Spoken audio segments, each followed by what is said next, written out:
Irmãos, sendo um culto missionário, é sempre bom a gente falar um pouco, né, acerca da missão. Quando a gente chega e fala sobre fazer missões, o que você entende por fazer missão? Vocês gostariam de falar do significado, daquilo que vocês pensam acerca do que é fazer missões? Levar a palavra de Deus. Oi? Levar a palavra de Deus. Levar a palavra de Deus. Quem mais? Eu também do corpo. Hã? Do corpo. Amém. Pregar o Evangelho. Pregar o Evangelho. Amém. Pregar o Evangelho, levar a palavra, tá? Compartilhar as experiências que a gente tem com Deus. Compartilhar experiências. Amém. Quem mais, irmãos? Quem? Salvador. Oi? Mais Jesus por Salvador. Amém.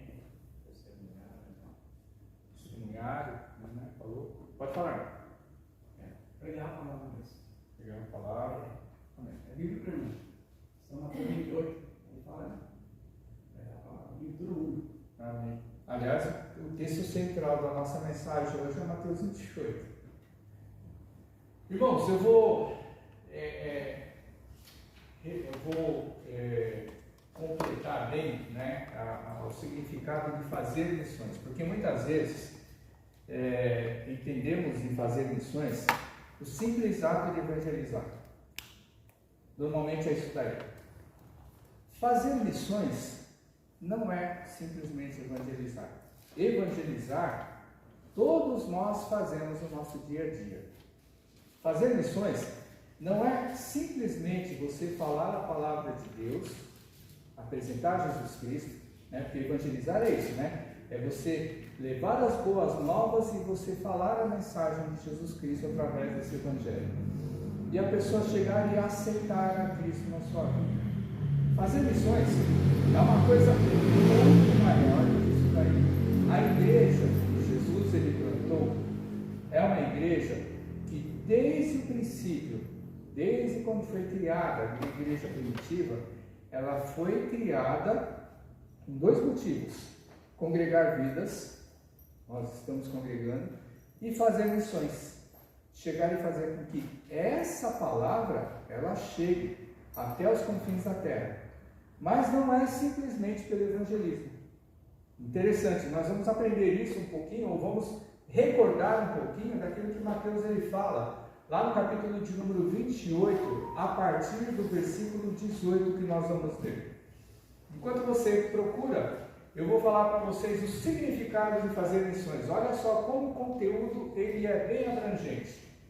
Fazer missões é o compromisso, o propósito, o encargo, o dever de alguém que foi incumbido para fazer alguma coisa específica por ordem ou a mando de quem enviou. Fazer missões é isso daí, tá? Isso no significado mais genérico. Aí eu vou chegar e vou ler com vocês aquilo que está escrito lá no capítulo de Mateus, capítulo 28, do versículo 18 até o versículo 20. Olha só o que Jesus ele chegou e falou. Os 4 evangelhos de uma maneira, algumas semelhantes, outras um pouco mais curtas ou explicadas de uma maneira diferente, contam mais ou menos aquilo que está escrito na síntese dessa ordenança de Jesus Cristo. Vai dizer assim: Jesus, aproximando-se, falou-lhes dizendo: toda a autoridade me foi dada no céu e na terra. Ide, portanto, fazei discípulos de todas as nações, batizando-os em nome do Pai, e do Filho, e do Espírito Santo, ensinando-os a guardar todas as coisas que eu vos tenho ordenado. E eis que estou convosco todos os dias, até a consumação do século. O interessante é que este ide de Jesus, ele vai explicar muito bem o significado disso que eu falei, acerca de fazer missões. É a melhor resposta, o ide que Jesus ele deu, é a resposta que ela dá acerca do significado de fazer missões. Então, muitas vezes, quando nós falamos de um culto missionário, quando alguém vem chegar e normalmente vai pregar alguma mensagem em cima de um culto missionário, a grande maioria das pessoas, dos pregadores, eles vão usar esse texto. O interessante é que Jesus, ele fala muito pouca coisa, né? Ele fala 3 frases. Toda autoridade me foi dada no céu e na terra. Aí ele vai comissionar e ele vai falar: ide, portanto, fazei discípulos de todas as nações, batizando-os em nome do Pai, do Filho e do Espírito Santo, ensinando-os a guardar todas as coisas que vos tenho ordenado, e eis que estou convosco todos os dias até a consumação do século. Jesus, ele fala apenas 3 frases, só que na segunda frase ele tem tudo aquilo que nós precisamos entender o significado de fazer missões. Quando a gente pega essa segunda frase, se a gente extrair os verbos de comando, o que significa verbo de comando? Verbo de ação. Dentro dessa frase, olha só, nós vamos trabalhar um pouquinho em português, tá, irmãos? Quando a gente tira os verbos de comando, para a gente chegar e tentar ver o significado de cada um desses verbos, nós vamos ver e entender aquilo que Jesus estava querendo explicar. Então, quais são esses chamados verbos de comando que eu falo dessa segunda frase, que está basicamente no versículo 19 e no começo do 20? Verbos de comando, acompanhe junto comigo, novamente, ide, né? Verbo ir. Segundo verbo, quando você chega, você vai continuando lá. Quem pode falar qual é o segundo verbo? Fazer. Verbo fazer. Aí eu vou explicar o significado desse verbo, tá? Qual é o terceiro verbo de comando? Não, tem um outro antes. Batizando-os. Batizando vem do verbo batizar. Terceiro verbo de comando. Quarto verbo de comando. Qual que é o verbo de comando? Aí vem o ensinar que o irmão falou, ensinando. Existem outros verbos, como por exemplo guardar, que tenho, ordenado, né? Mas os verbos de comando basicamente são esses 4 que eu falei: ide, fazei, batizando e ensinando.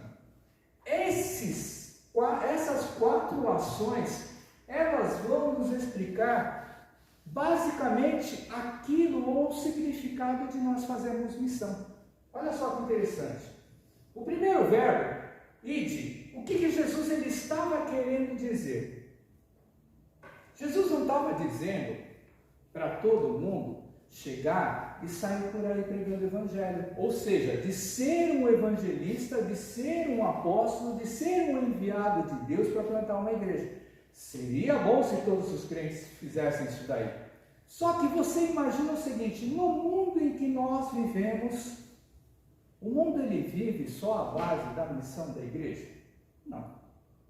Quando a gente começa a chegar e ler a história do evangelismo, a história da plantação das igrejas, a gente vai ver que lá em Atos 2, quando chegou e foi criada a igreja, começaram a criar a igreja primitiva, vai dizer que todas as pessoas que tinham condições, elas vendiam suas propriedades para ajudar dentro da obra de Deus, aonde era construída a igreja, onde os irmãos viviam todos em comunhão, no partir do pão, de casa em casa, e todas as vezes que eles se reuniam, eles faziam cultos e adoração a Deus, para se revestir, para poder aprender mais a palavra de Deus. Mas, isso daí foi o começo de todas as coisas, quando nasceu a igreja. Só que imagine o seguinte: o mundo gira, não é verdade? Todo mundo tem que trabalhar. E a gente tem que trabalhar para sustentar a nossa casa, e vice-versa, vai caminhando, e o mundo ele vai continuar a caminhar. E a gente não pode parar o mundo para chegar e ficar dentro da igreja. Então, quando Jesus ele deu essa mensagem de ide, ele falou para os seus discípulos? Sim. Falou para os seus seguidores? Sim. Mas quando Jesus deu essa voz de comando, quando ele deu esse verbo, essa ação de ir, sabe o que Jesus ele quis dizer? A grande maioria de nós aqui trabalha, uma boa parte de nós cuida da casa, uma parte de nós estuda, uma parte de nós tem outros afazeres. E a vida da gente, a vida do mundo, ela não gira dentro da igreja. A igreja tem que acompanhar as coisas que vão acontecendo no mundo. Né? Por quê? Porque apesar de Deus ele ter criado o mundo, apesar de Deus ter criado a humanidade, Adão e Eva, para começar, apesar de todas as coisas, o mundo ele caiu em corrupção, ele caiu em pecado. E por causa do pecado, muitas coisas que não eram para acontecer, aconteceram. E por causa dessas coisas que começaram a acontecer, o mundo começou a caminhar de uma maneira dispersa. O que significa caminhar de uma maneira dispersa? Se afastando cada vez mais e completamente de Deus. E Deus ele faz um trabalho desde o começo da humanidade para enviar o seu Filho Jesus Cristo, para fazer com que todas essas pessoas que se afastarem de Deus, eles voltem para a presença de Deus. Então esse ir, quando Jesus ele chegou e falou, sabe o que ele quis dizer? Para o povo todo, não somente para aqueles discípulos. O ir significa, vá viver a sua vida. Vá viver a sua vida. Se você estuda, que você estude bem. Se você trabalha, que você seja um bom trabalhador. Se você é uma dona de casa, que você seja uma boa dona de casa. E continuando assim, ou seja, como eu vou evangelizar? Quando Jesus ele deu uma ação da gente ir, significa não fique parado na sua vida. Olha só que interessante. Atos 2, o pessoal, quando estavam todos vivendo em comunhão, aconteceu uma situação logo em seguida, em que a igreja começou a ser perseguida. Exatamente por que a igreja começou a ser perseguida? Porque além de eles estavam parados ali numa situação. Mas eles não estavam se revestindo de Deus? Sim, eles estavam aprendendo cada vez mais a palavra de Deus. Mas Jesus ele deu um comando para aquele povo no passado, para que eles fossem evangelizar. Para começar. Ou seja, o evangelizar, quando nós chegamos e anunciamos a mensagem de Cristo, é a primeira coisa que nós devemos fazer. Mas Jesus ele foi muito mais além. Ele chegou e quis dizer, vá fazer missão. E o fazer missão não é somente a gente chegar e fazer o que muitos missionários fazem por aí. Aliás, muitos não, poucos missionários nos dias de hoje, né? São poucas as pessoas que se dedicam à obra missionária de chegar e ir numa terra onde ninguém conhece a palavra de Deus para chegar e plantar Jesus no coração daquelas pessoas. Mas Jesus ele chegou e deu uma voz de comando. Essa voz de comando é que a gente não fique parado, que a gente vá produzir, que a gente vá viver a nossa vida. Porque da maneira como nós vivemos a nossa vida, imagina o seguinte, aquele que estuda, imagina aquele que trabalha, imagina aquela que cuida da sua casa, e continuando por aí afora, com um monte de situações que cada um vive no seu dia a dia, você tem a oportunidade de você, com as pessoas com quem você convive, aí sim você começar a evangelizar. Agora imagina você ficar parado. Alguém vai correr atrás de você para ouvir a palavra de Deus? Ou para conhecer Jesus? É difícil, irmãos. É difícil você estar dentro da sua casa e alguém do nada chegar e bater na porta sua para chegar e falar, bom, fala de Jesus para mim.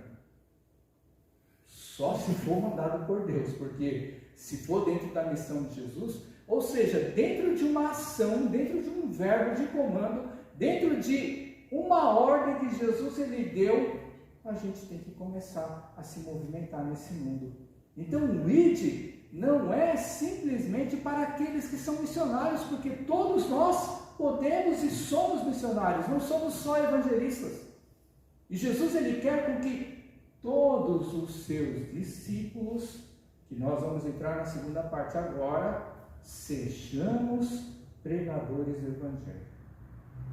Segunda voz de comando, segunda ação que Jesus ele vai chegar e dar, ele vai falar sobre fazer. Ele diz, fazei discípulos em todas as nações. Quem tem uma Bíblia de revista e corrigida, que diz outra palavra diferente da minha? Algum de vocês tem revista e corrigida, que é a Bíblia mais antiga que tem, das nossas versões que nós usamos das nossas igrejas brasileiras. Quem tem uma versão diferente que fala dessa palavra? Ide por todo mundo, fazer discípulos. A minha está escrito fazer discípulos. Quem que tem? Ensinai. Fala isso para mim, irmão. O meu foi ensinar. É ensinar, irmãos. Ensinar? Portanto, ensinai todas as nações. Olha só que diferente. No original, essa palavra fazer discípulos, ela está querendo dizer exatamente isso, ensinar. Agora, imagina o seguinte, o que é discípulo? Discípulo o que é? Alguns vão falar que, eu vou responder por vocês, tá? Alguns vão falar que é aluno, outros vão falar que é aprendiz. É servo. Servo. Agora, quando Jesus ele disse ensinai discípulos ou fazei discípulos, na minha versão e na maioria das versões mais atuais, ela diz exatamente isso, fazei discípulos. Quando a gente chega e vê essa palavra fazer discípulos, a gente entende ela de uma maneira errada. Na realidade, essa palavra fazer não é fazer de chegar e você mandar fazer, mas é o significado que está nessa versão mais antiga que é a corrigida, que o significado original da palavra fazer é ensinar. Agora, o que significa ensinar discípulos de todas as nações? Sabe o que é um discípulo? Imagina o seguinte, Jesus ele andou com 12. Esses 12, ou melhor, 11 dos 12, e depois Judas foi substituído lá na frente por Paulo. Estes 11, eles tiveram uma missão, e eles não foram somente alunos, eles não foram somente aprendizes. Porque quando Jesus ele diz fazei discípulos ou ensinai discípulos, sabe o que ele está querendo dizer? O significado completo desse termo é você chegar e você ensinar alguém, você influenciar alguém ao ponto de que esse alguém ele se torne um seguidor. Aqueles 11 discípulos que influenciaram o mundo, mais o apóstolo Paulo, aqueles homens, eles ensinaram pessoas a conhecer o Evangelho para que elas se tornassem o quê? Seguidores de Jesus Cristo. Sabe o que nós somos hoje? Aqueles que são convertidos, nós somos seguidores de Jesus Cristo. É por isso que esse Evangelho ele está sendo proclamado, declarado, pregado e anunciado já de 2000 anos, e a nação cristã ela só está crescendo. Às vezes não da maneira como deveria crescer, mas a nação cristã ela está crescendo. Por causa disso, quando se fala em fazer discípulos, essa é a grande diferença de eu e você evangelizar, é nós fazermos com que as pessoas elas aprendam Jesus Cristo, aprendam o seu Evangelho, conheçam a palavra de Deus e por nossa causa elas se tornem seguidoras de Jesus. Sabe por que muitas igrejas elas não estão andando de acordo com a palavra de Deus como deveriam andar? Exatamente por causa disso. Irmãos, é extremamente difícil, maçante, pesado você chegar e você fazer discípulo. Mas Jesus ele deu uma voz de comando. Jesus ele deu uma ordem. E olha só essa ordem que Jesus ele deu. Com um grupo que começou com 11 pessoas e foi crescendo, até fazer com que aquelas igrejas lá naquela época já eram numerosas. Lembrem de Pedro, quando ele pregou, 3.000 se renderam, outros 5.000 chegaram e se dobraram os joelhos, e foi crescendo cada vez mais a palavra de Deus com os seus apóstolos, ou seja, as pessoas que aprenderam de Jesus Cristo, ou seja, não foram somente alunos. Sabe por que não foram somente alunos? Quando você aprende, e você vai chegar e você viver a sua vida, ou seja, quando você aprende alguma coisa, seja uma profissão, e você vai viver a sua vida, o que você vai fazer com essa profissão? Você vai fazer com que essa profissão seja o seu ganha-pão. Ou seja, você vai ser o dono dessa profissão para que você possa viver a sua vida. Quando a gente aprende o Evangelho, a gente não pode aprender o Evangelho para a gente chegar e usar o Evangelho para a gente viver a nossa vida. A nossa vida é exatamente o contrário. Nós vivemos por causa do Evangelho de Cristo. aquilo que nós aprendemos a palavra, nós ensinamos da maneira que nós aprendemos, para que mais e mais vidas possam conhecer o Deus que nós conhecemos, possam ter as experiências que nós tivemos, possam saber e sentir a presença de Deus como nós sentimos, para que aí sim a nação cristã ela cresça de uma forma que ela seja e faça a diferença no mundo lá fora. Muitas vezes nós não estamos vendo isso acontecer lá fora no mundo, exatamente porque nós estamos preguiçosos em fazer discípulos. Nós evangelizamos simplesmente e ficamos contentes que as pessoas elas cheguem e declarem que aceitam Jesus na sua vida. Agora, vocês se lembram da lei da semeadura? Daquelas sementes que foram jogadas à beira do caminho, daquelas que foram jogadas no meio das pedras, daquelas que foram jogadas no meio do espinho, e daquelas que chegaram e caíram no solo fértil? Quais foram aquelas que vingaram? Naquelas que foram caídas em solo fértil, onde dentro do solo tinha o quê? Sais minerais, e mais a água que caía da chuva fez com que aquela semente germinasse, e crescesse e produzisse frutos a 30, 60, 100 por um, como Jesus ele disse. Agora, o que Jesus ele falou das sementes que caíram na beira do caminho? O que Jesus falou das sementes que caíram lá em cima das pedras? O que Jesus falou das sementes que caíram em cima dos espinhos? É essa a grande diferença em nós simplesmente evangelizarmos e nós fazermos discípulos.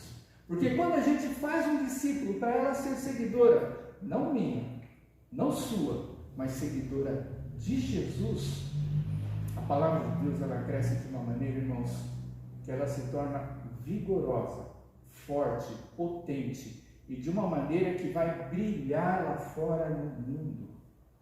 Ou seja, se o mundo não enxerga que o crente hoje ele brilha, é porque o crente ele está envolvido nas coisas do mundo e se deixou levar, se deixou enganar pelas coisas do mundo para fazer com que o Evangelho ele se torne uma coisa suave e agradável aos olhos daqueles que não conhecem a Jesus. Mais para frente eu vou explicar um pouquinho desse suave e agradável. Terceira voz e comando: batizando-os, olha só que interessante, em nome do Pai e do Filho e do Espírito Santo. O interessante é o seguinte, interessante é que ele está falando no singular. Lembra que eu estou falando que a gente vai falar um pouquinho do português, da gramática? Está falando batizando em nome do Pai e do Filho e do Espírito Santo. Ele não está falando de três deuses diferentes, mas ele está falando de uma trindade, num único nome: Deus Pai, Deus Filho e Deus Espírito Santo. Agora, por que temos que nos batizar? Irmãos, a partir do momento em que a gente evangeliza, ou que a gente vai fazer discípulo, ou que a gente vai ensinar a palavra de Deus, para que essa pessoa se torne um seguidor, não somente um aluno ou um aprendiz, mas que essa pessoa se torne um seguidor de Jesus Cristo, o batizar, ele tem duas características extremamente importantes. A primeira é você dar um testemunho de fé, um testemunho para as pessoas que estão participando, ou para o mundo lá fora, mesmo que ele não saiba. O batizar significa que você está dando um testemunho da fé de que você conheceu, aceitou e vive dentro da salvação que Jesus Cristo propôs na sua vida. E a segunda coisa que o batizar ele faz com que isso aconteça na sua vida, o segundo resultado é que o ato de você ser batizado faz com que você seja incluído dentro da igreja de Jesus Cristo. Não é da denominação em si que nós falamos. A denominação é uma consequência da igreja que Jesus ele criou através dos seus discípulos. Mas o fato de você batizar é que pela fé você está testemunhando perante o povo, perante o público, e você está confirmando, ou você está sendo confirmado a ser introduzida dentro da igreja cristã que Jesus ele formou. Olha só como é interessante. quarta voz de comando. Aí uma coisa vai começando a puxar a outra. Olha só a quarta voz de comando, qual que é? Versículo 20, parte A. Ensinando-os a guardar todas as coisas que eu vos tenho ordenado. E aí eu vou falar para vocês que a coisa mais importante das nossas vidas, depois que nós nos convertemos, é a igreja. Sabe por quê? Sem a igreja, a gente não consegue chegar e acompanhar essa quarta voz em comando de Jesus. Por que a igreja é tão importante? Você imagina o seguinte, irmãos, a vida que nós levamos, nós somos sujeitos a N coisas diferentes que nos vão afastar de Deus. Como eu estava falando com os irmãos aqui na aula, né, de batismo antes da gente começar o culto. Um dia que a gente deixa de vir à igreja, de participar do culto, o que acontece?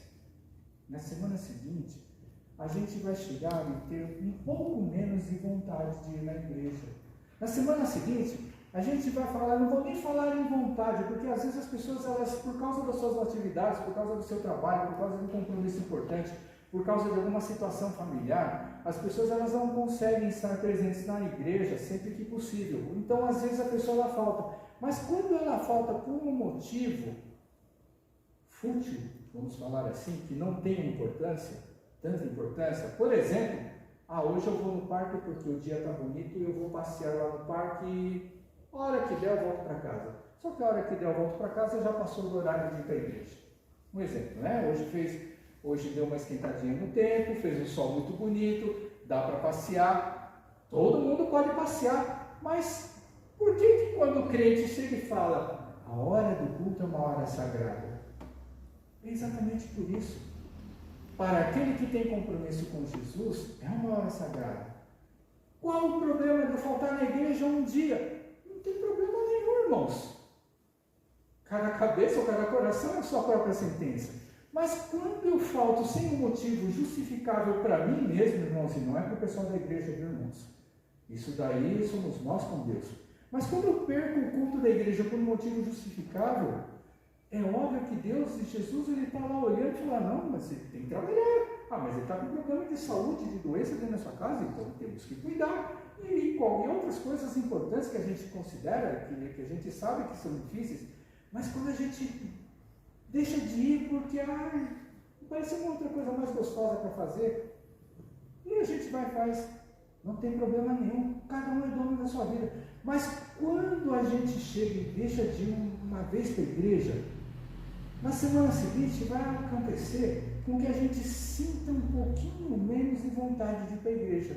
Porque eu vou falar para vocês, irmãos, para muita gente é difícil existir a vontade de querer ir para a igreja. É estranho eu falar isso daí, porque eu, por exemplo, na minha vida, desde quando eu me converti, graças a Deus eu sempre tive vontade de ir para a igreja. E eu nunca faltei, sabe, de bobeira da igreja, porque eu sabia da importância que a igreja ela tinha na nossa vida. Mas, irmãos, com tantas coisas que acontecem na vida da gente, eu vou dizer para vocês, o inimigo é o diabo mesmo.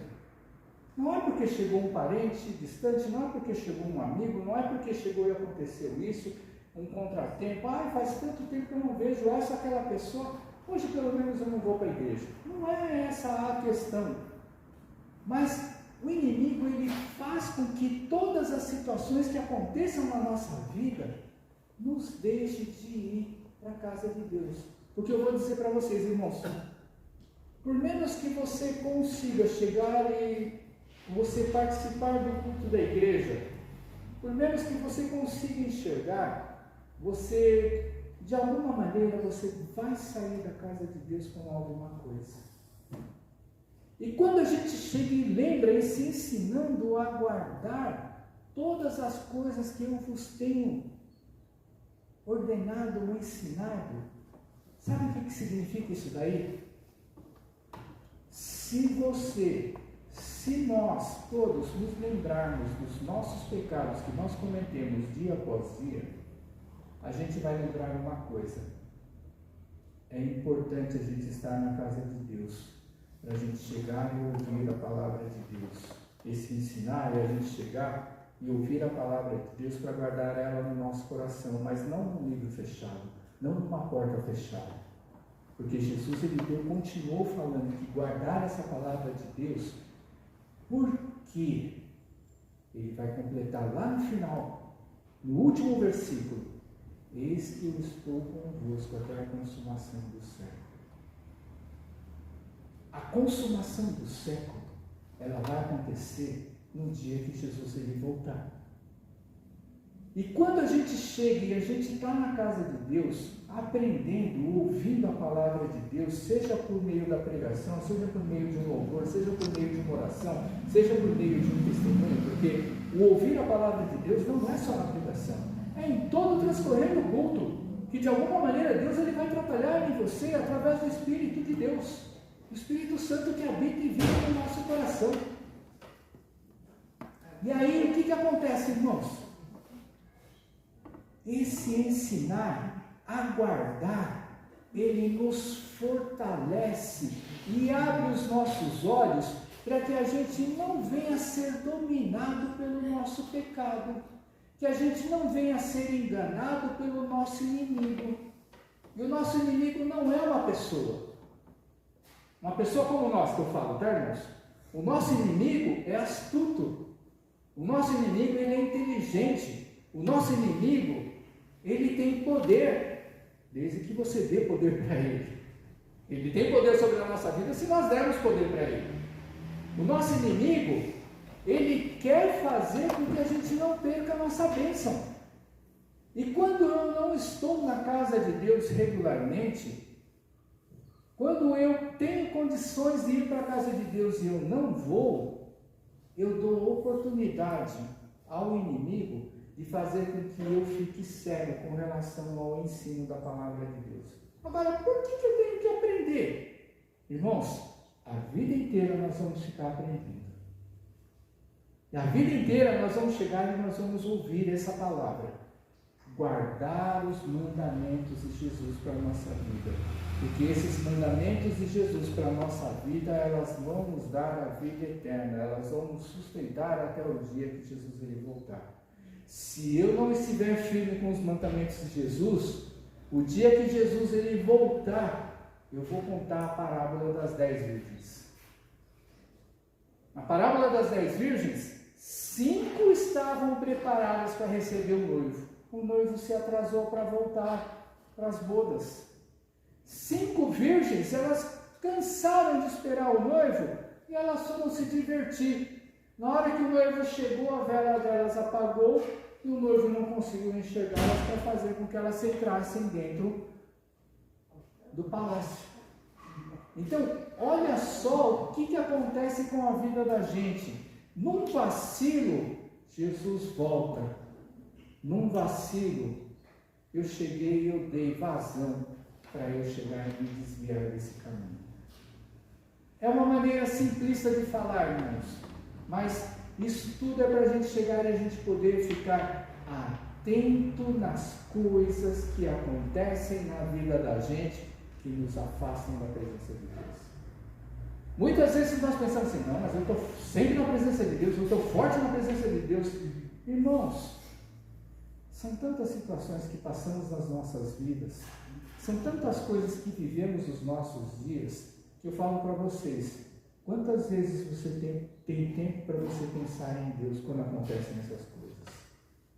Muitas vezes, se nós não ficarmos ligados, nós nos esquecemos de Deus e entramos no automático, só fazendo as coisas que nos interessam, só fazendo as coisas que nos tomam tempo da nossa vida. Não que nós não tenhamos que fazer, nós temos que fazer, mas nós temos que fazer com a consciência nossa de que Jesus ele tem que sempre estar no comando da nossa vida. Agora, eu falei todas essas coisas e eu quero trazer e falar para vocês acerca de um exemplo prático daquilo que é fazer discípulo, daquilo que a gente chegar e seguir exatamente aquilo que Jesus ele chegou e deu sobre essas 4 vozes de comando. Ou seja, nós temos que viver a nossa vida, nós temos que chegar e ensinar o Evangelho de Cristo para fazer com que essas pessoas elas se tornem seguidoras, não nossas, mas de Jesus Cristo. Nós temos que fazer com que essas pessoas elas se batizem, mas não somente o ato da pessoa chegar e se batizar porque eu sou crente agora, não. Se batizar para ela ser testemunho vivo, sabe? Se batizar para que ela chegue e faça parte da igreja de Cristo e fazer com que a gente, nós em si, ensinemos as pessoas, ou porque a palavra de Deus ou a igreja não é somente uma única ou duas pessoas. A igreja de Deus somos todos nós que congregamos juntos no mesmo lugar, em dias de cultos e em outras situações que a igreja ela vai acontecendo no seu dia a dia. E nós temos que fazer exatamente isso, alertar sempre os nossos amigos, os nossos irmãos, os nossos companheiros de fé, que Jesus ele está voltando e que nós temos que nos fortalecer nele, que as aflições elas vão vir, que as coisas vão acontecer na nossa vida para nos tirar do caminho de Jesus, nos afastar da presença de Deus, para que nós não consigamos enxergar o brilho da glória de Jesus, o brilho da glória de Deus sobre as nossas vidas. E olha, irmãos, se a gente deixar, o inimigo ele consegue apagar esse brilho. Entendam bem. Se a gente deixar, porque quando nós cremos em Jesus, esse brilho ele nunca se apaga da nossa vida, porque aonde a luz de Cristo ela entra, treva nenhuma tem poder de atuação na vida daqueles que creem em Jesus. Agora eu vou falar sobre uma historiazinha bem rapidinha, se eu conseguir contar rápido, acerca de um homem chamado Daniel. Só para a gente poder explicar essas quatro, pelo menos uma parte dessas quatro vozes em comum. Vocês se lembram da vida de Daniel? Quem lembra de Daniel? Todo mundo lembra de Daniel? Uma boa parte, né? Lembra que Daniel, ele era um homem nobre. A gente lê já pelo primeiro capítulo do livro dele, e a gente conhece da vida dele acerca daquilo que está escrito no livro que ele mesmo escreveu. Daniel, ele era um jovem, ele era um homem nobre e ele era um estudioso, não somente da palavra, mas olha só, muitas vezes pensamos que o ID, né? Abram lá no livro de Daniel, capítulo 1, muitas vezes pensamos que esse ID, ele vai nascer em cima de uma vontade nossa. O ID, a gente chegar e vamos lá, vamos caminhar para a gente chegar e pregar o Evangelho de Jesus Cristo.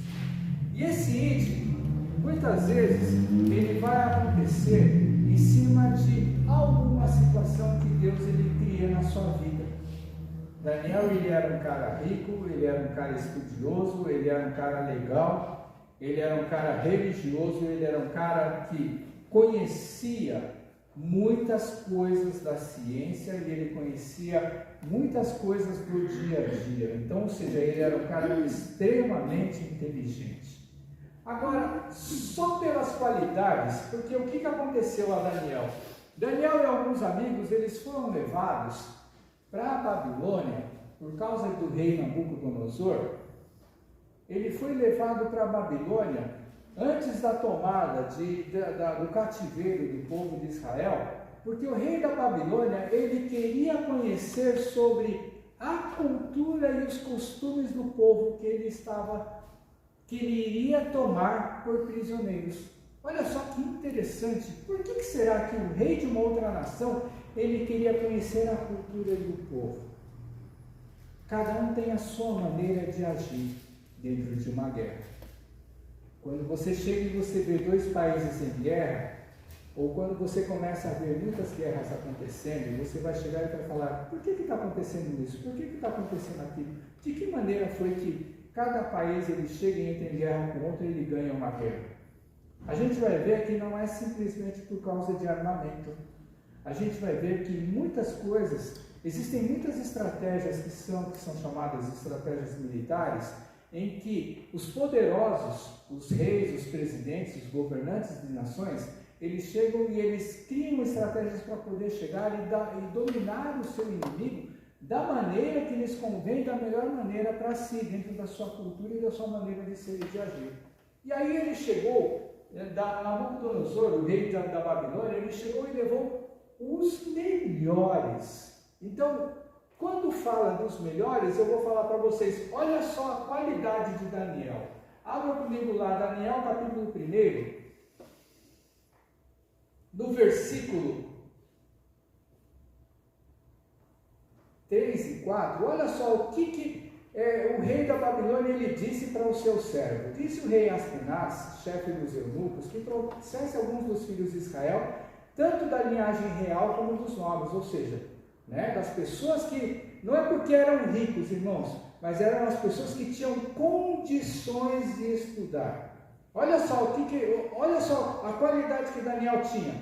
Daniel é física, Daniel ele era um jovem sem nenhum defeito, versículo 4. Ele era um jovem de boa aparência, ele era ensinado em toda a sabedoria é do povo de Israel, ele era conhecido, douto era uma pessoa conhecida, ensinada em ciência, na medicina. Quando diz que ele é versado no conhecimento, é que ele conhecia outras profissões e outras artes, e que fossem competentes para assistir no Palácio Real. Sabe o que significa ser competente para assistir no Palácio Real? Uma pessoa competente para assistir no Palácio Real tinha que ser uma pessoa educada, uma pessoa que soubesse conversar, uma pessoa dócil e uma pessoa que soubesse respeitar aquele que mandava nele. Não era uma pessoa que, sabe, quando chega e fala que era uma pessoa que soubesse assistir, tinha que ter essas 4 qualidades. Você tem essas 4 qualidades? Eu vou falar para vocês, é difícil conseguir ter essas aí, viu, irmãos? Não é fácil não. Então, olha só como Daniel já era um cara especial. Então, o crente, nós crentes, nós temos que ter essas 4 qualidades, viu, irmãos? Nós temos que ter. Por quê? Porque, irmãos, nós temos que saber nos portar. Sabe o que nós fazemos? Eu sou assim, ninguém vai me mudar. Essa é uma coisa que muitas vezes a gente fala que é errado. Quando a gente fala que ninguém vai mudar a gente, sabe o que nós estamos falando? Nem Deus muda a gente. Porque a gente é assim. Irmãos, isso daí é rebeldia. Nós não podemos ser rebeldes. Quando o rei ele chegou e falou, vai lá, meu servo, vai pegar esses caras. Ele não simplesmente, ele foi porque ele achou, mas ele chegou e começou a chegar e observar as pessoas que foram. Então Daniel, continuando, olha mais o que Daniel ele era. E que ensinasse a cultura e a língua dos caldeus. A língua dos caldeus era, no caso, o povo de Israel, tá? Sabe o que significa a cultura e a língua? A língua, obviamente, sabe que é a fala que nós temos. Mas quando diz cultura, sabe o que ele quis dizer? Aprender a religião daquele homem. Olha só como é importante nós crentes conhecermos em quem nós acreditamos. Não é simplesmente, eu tenho fé em Jesus. Glória a Deus por isso. Mas essa fé, ela vem acompanhada de muita coisa. Não é simplesmente uma fé e o sentimento do coração de que Deus ele vai operar em tudo aquilo que eu falo, em tudo aquilo que eu oro, em tudo aquilo que eu acredito. Não, irmãos. A nossa fé não pode ser superficial. Porque pode chegar um dia em que alguém vai encostar uma espada na sua frente, no seu pescoço, e vai falar, você é cristão? Ou você nega Jesus, ou você morre aqui agora. E aí? Olha só como é importante. O Daniel, ele pôde ensinar. Isso daí nós vamos ver um pouquinho mais à frente. Depois vocês leem esses 4 primeiros capítulos do livro de Daniel, para vocês verem que quando a gente chega e fala do rei da Babilônia, a gente pensa assim, a pessoa mais perversa que existiu.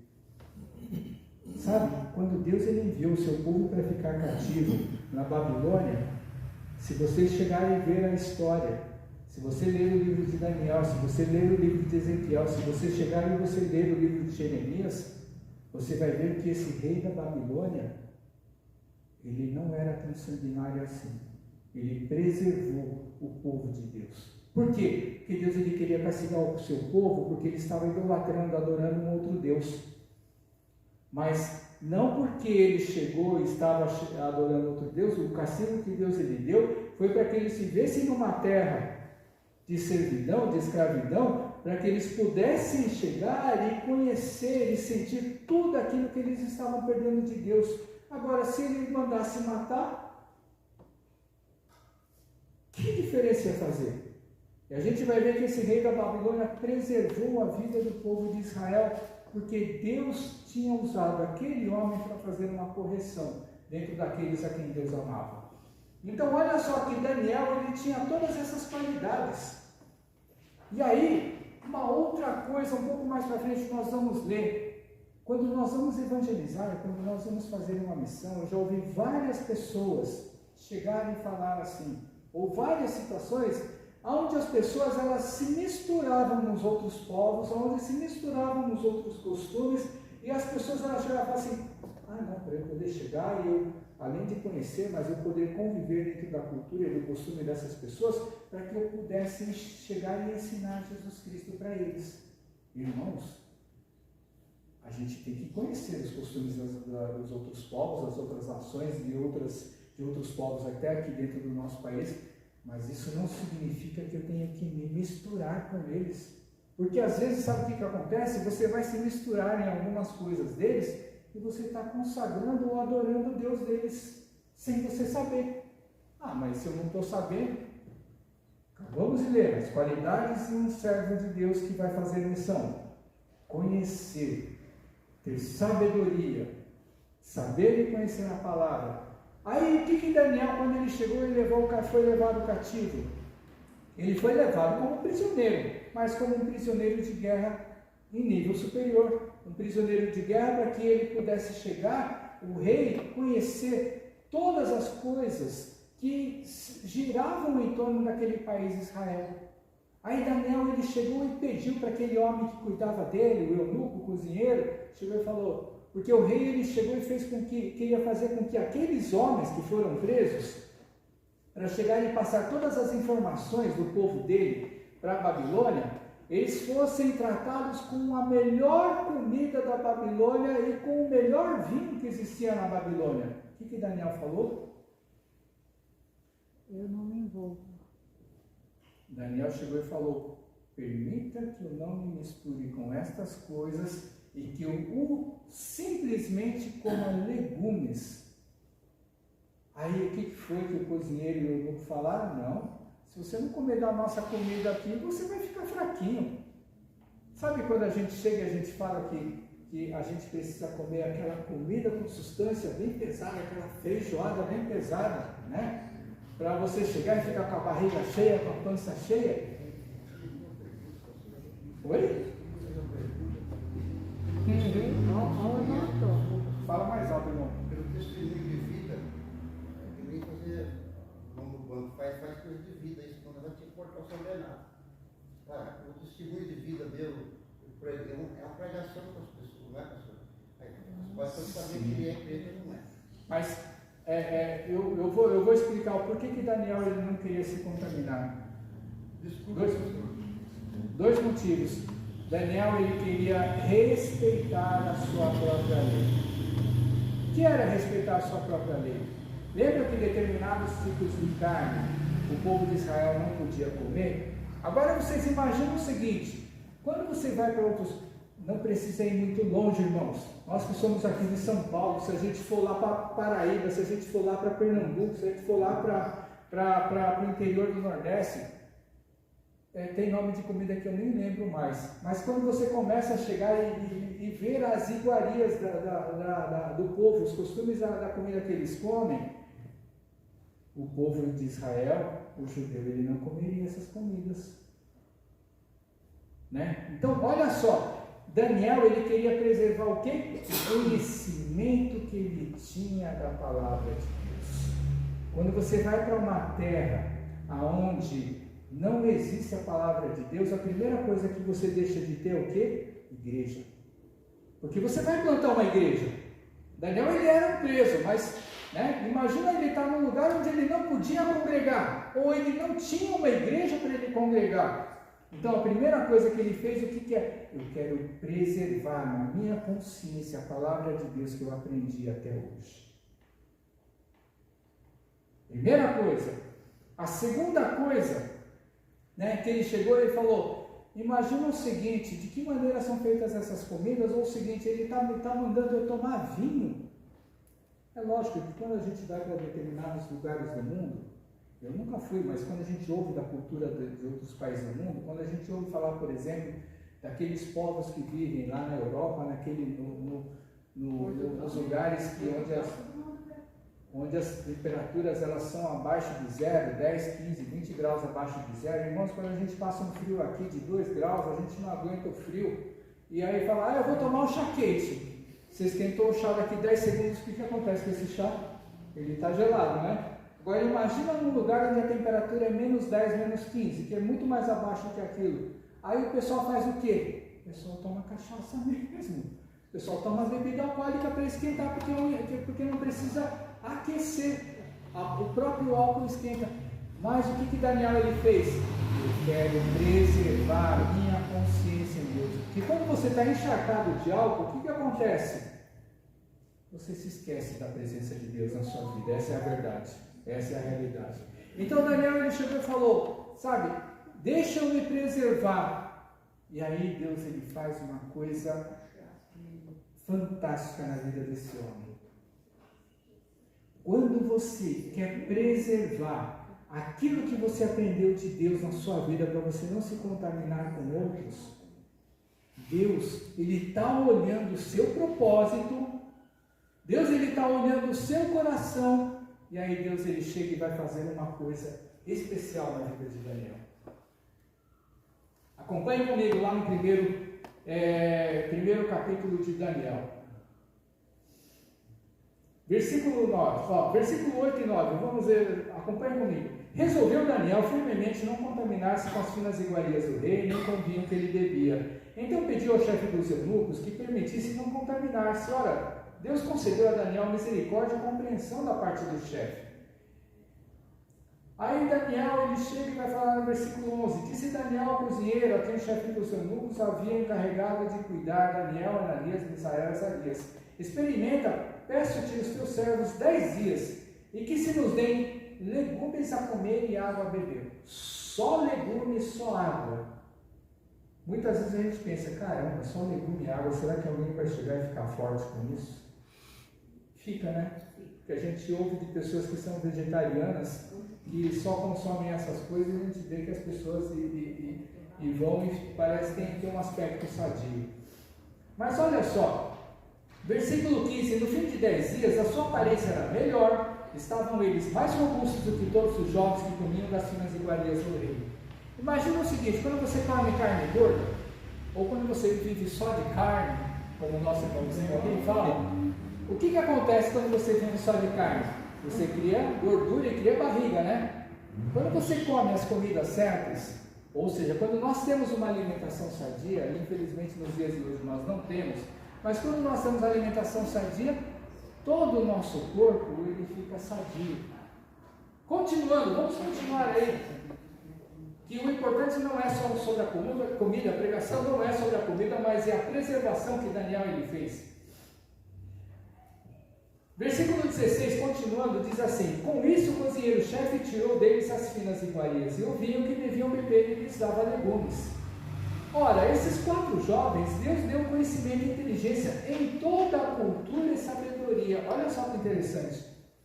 Deus, pelo fato deles se preservarem em cima daquilo que eles aprenderam, de guardar o conhecimento da palavra, olha a quarta voz do comando, de guardar o conhecimento da palavra de Deus, Deus ele já deu inteligência e sabedoria para eles e como agir dentro da cultura daquele povo.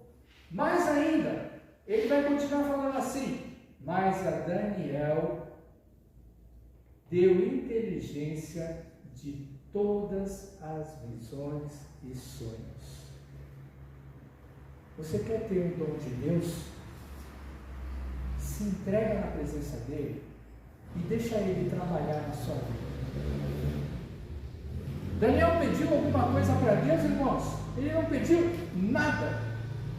A única coisa que ele fez é guardou a palavra de Deus na sua vida, no seu coração. Ele não se deixou contaminar. Ou seja, muitas vezes quando nós vamos evangelizar, eu não tenho que me misturar com ninguém. Você não precisa se misturar com ninguém. Você não precisa chegar e consumir, usar ou fazer as mesmas coisas que essas pessoas fazem. Mas você tem que ter a sabedoria de Deus. Você tem que ter o conhecimento da palavra de Deus. Para você chegar e falar a coisa certa na hora certa. Você quer ter um dom de Deus? Foi isso que Deus ele deu para Daniel. Por que Deus ele deu visão e sonho, interpretação de sonho para Daniel? Porque ele foi o primeiro a pedir para não se contaminar com a comida e com a bebida daquele outro povo. Ou seja, ele foi o primeiro a chegar e falar, não, eu quero evangelizar, eu quero pregar a palavra, eu quero fazer discípulo, mas eu não quero me misturar com a cultura e os costumes dessas pessoas para quem eu vou evangelizar. Porque nós somos enviados mesmo para os perdidos que estão lá fora no mundo, para trazer eles para dentro da casa de Deus. Mas eu não tenho que chegar e beber junto com eles. A gente não tem que chegar e consumir droga junto com eles. A gente não tem que chegar e fazer as mesmas coisas que eles fazem lá fora no mundo para chegar e pregar a palavra de Deus. Nós temos que ser crentes, mas crentes em Jesus Cristo. E vai contar, capítulo 2, 3 e 4, que esse homem, ele chegou, ele tinha um sonho, ele tinha uma visão que incomodava muito a vida dele, porque ele sempre sonhava com a mesma coisa e ninguém conseguia decifrar esse sonho. Ou melhor, ninguém conseguia chegar e falar o que ele sonhava. Daniel, por causa desse dom que ele recebeu de Deus, vai dizer que ele foi o único, o homem que chegou e revelou ao rei tudo aquilo que ele sonhava, e além dele chegar e falar exatamente aquilo que o rei sonhava, ele chegou e trouxe a confirmação. E mesmo quando ele trouxe a revelação para esse rei, ele disse para esse rei que um dia o reino dele ia cair, mas que no futuro ia levantar um outro rei, que não iria se deixar corromper por nada desse mundo, e esse reino seria o reino mais poderoso de toda a terra. Sabe quem que Daniel estava falando? Ele estava falando de Jesus Cristo. Há 500 anos antes de Jesus Cristo voltar. Ia levantar um rei que nunca iria ser dominado. Jesus Cristo nunca foi dominado. O reino de Deus através de Cristo, ele nunca foi dominado. Por mais que as pessoas lá fora no mundo acharam que conseguiram dominar, e nunca conseguiram dominar. Mas vai dizer que nesses 3 capítulos, esse rei que foi perverso, que escravizou o povo de Israel, nos seus últimos dias, porque esse rei da Babilônia, ele se tornou o rei mais poderoso de toda a terra. Não tivesse país ou nação que ele não tivesse conquistado. Você sabe quando você chega no topo, né, irmãos? Talvez a gente nunca tenha chegado no topo, mas quem já chegou no topo de alguma coisa, sabe que quando a gente chega no topo, toda a nossa humildade, toda a nossa simplicidade, toda a nossa boa camaradagem, tudo isso some da nossa vida, a gente se torna a pessoa mais arrogante que existe no mundo. A pior pessoa que existe, a pessoa mais intragável do mundo. Foi exatamente isso que aconteceu com esse rei. Ele se achou maior do que tudo. E Deus chegou e falou para ele, vai chegar um dia em que você vai comer igual os cães. Vai chegar um dia em que você vai ficar doido, sem você saber o porquê. Mas vou te restaurar em todas as coisas. Por quê? Porque esse rei era um escolhido de Deus através da vida de Daniel. E ele falou uma coisa, não podemos dizer que esse homem se salvou, mas ele falou uma coisa que muitos crentes não falam na sua vida. Daniel capítulo 4, só para a gente encerrar. Quando o rei ele voltou a ter a sua consciência, depois vocês leem a história em cima da sua casa, dentro da sua casa, quer dizer.